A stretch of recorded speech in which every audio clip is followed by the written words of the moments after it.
Hello everyone, this is Johnny Crass coming to you with another lore video. Now first off, I have some pretty good news. The Sustainable Center and I have been talking, and we are going to be bringing you very soon some videos for Warhammer players and people looking into Warhammer. Whether you be a 40k player or War Machine player. Something to let you look into Warhammer and see how the game's played, or if you already play the game, to give you a better understanding of it. But on to the lore video. Lore we're covering today is Lore of Heavens. Its lore tribute is the Roiling Skies. Whenever you cast a spell on an enemy unit that has flying, does D6 strength 4 hits, in addition to the other spell effects. Alright. Moving on to the signature spell, Ice Shard Blizzard, cast on a 7+. It's a hex, range of 24 inches, target suffers -1 to its hit rolls and to leadership. And non-ballistic skill shooting can only fire on a 4+, and you can boost its range. So what this spell is good at is, for the first few turns, you can block up a War Machine and make it so it'll either leave your big Gribbly alone or leave your units alone. And then once you're in combat, it makes it a lot easier to win and break the enemy. Because right away they're at -1 to hit you. So they're probably hitting on 5s, maybe 6s if they fail a fear test and you cause... Yeah, if they fail a fear test.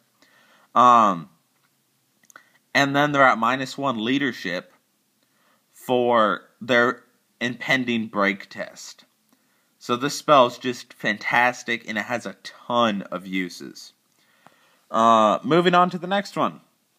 Harmonic Convergence. Cast on a 6+, range 24-inch augment. You reroll to hit, to wound, and armor saves of a roll of a 1. And you can bubble it if you want. This spell is great for the shooting gunline armies that all of a sudden you're hitting with a 1/6 more shots.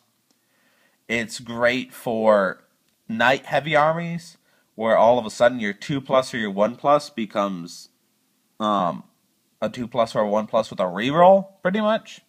Unless they're negating some armor, but that doesn't matter. And also, if you're high strength, it makes your attacks almost auto wounds. Because if you're wounded on 2 rerolling 1s, it's pretty good chances that you're going to wound. Alright, moving on. Wind Blast. Every lore has to have its dud spell, and Wind Blast is Heaven's dud spell. Magic Missile, cast on a 7+, so right away it's not that great because it's a Magic Missile. The units push D3 + 1 inches directly away from the caster, and if they touch anything, they take D6 strength 3 hits. Big whoop. And you could boost it to D6 + 2 inches, but then its casting cost is just ridiculous. The spell does not synergize well with the rest of the lore, and overall it's just not that great of a spell. Next spell up is Curse of the Midnight Wind, cast on a 10+, hex, range of 24 inches. This spell is fantastic, and I'll tell you why. The enemy has to reroll 6 to hit, to wound, and armor saves, and you can bubble it if you want. Now right away, this spell nerfs their hitting ability unless they have hatred, but even then, it still hurts it. Almost completely negates Killing Blow. So that's your Grave Guard, your Bloodletters, your Tomb Guard, your Black Knights, your Executioners, all those things, well, your Dark Elf army in general, all those things, you can now nerf Killing Blow. And it means your high armor save units that have Harmonic Convergence on them no longer care about those attacks that are going to negate their armor save. So overall, it's a fantastic spell for Lore of Heavens and for most of the armies that can take it. After that, Orion's Thunderbolt, cast on a 10+, Magic Missile, 24-inch range, D6 strength 6 hits, and you can extend it to 48-inch range. Not bad, not great, but it's a little bit of damage. Probably the most famous spell in Lore of Heavens, Command of Casa and Dora. Cast on a 12+, the spell can be cast on any fixed point on the tabletop. So right away, infinite range, does not need line of sight. Fantastic. You place a marker, and then you roll a d6 on the start of each player's magic phase. Each player's following magic phase. On a 1 to 3, nothing happens, but place another marker on the first. 4 to 6, the comet strikes. 2 die 6 inches. 2 die 6 inch radius. Units struck take 2 die 6 plus 1 hit for each marker on the comet at a strength equal to 4 plus the number of markers on the comet. And once cast, the comet cannot be dispelled. So right away, it's a better remains in play that you can stack multiple times. And it gets stronger the longer it takes to come in. You can boost it to a 24-inch range, and then it gets 2 counters every single time instead of 1. So it starts with 2 counters and then gets a counter every single time.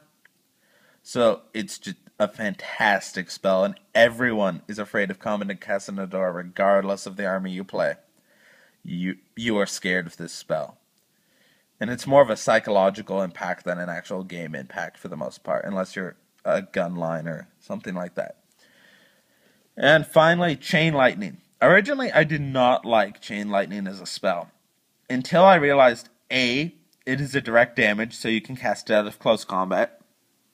B, it does exactly the same thing as Orion's Thunderbolt, but then you can jump it to another unit within 6 inches, and it just keeps jumping until it stops jumping. So this spell is fantastic for doing light damage, for getting rid of chaff, and for like messing up a war machine park. And it's got great range. Well, 24-inch range. Not that great, but still. Something I realized I haven't done yet is cover the armies that can take Lore of Heavens. That would be your Lizardmen, your High Elves, your Empire, your Bretonia, and your Warriors. With, of course, demons and vampires having to pay for it. Heavens is, in my opinion, a fantastic and underrated lore, because people don't see it played a lot, but in an army built with it in mind, it synergizes perfectly. Rerolling armor saves, ignoring killing blows, clearing up chaff. It's great for the big knight armies.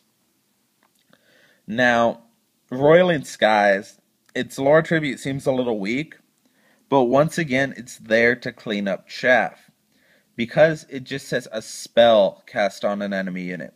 So you can bubble Curse of the Midnight Wind, or cast Curse of the Midnight Wind or Ice Shard Blizzard on, say, a unit of Harpies. And your opponent will let it go, because it's like, yeah, I don't care about my Harpies rerolling 6s to hit. But then it does an additional D6 Strength 4 hits to the Harpies, which should kill a handful of them. And it's just kind of this sneaky little thing the lore can do. Alright, so next, I'll be talking to you guys soon. I'm going to also start doing the army book lores, because I've gotten some requests for them. It's a tie right now between the Skaven lores or the demon lores. I think I might do the demon ones first and then the Skaven ones. But until next time, this is Johnny Crass, and I will see you later.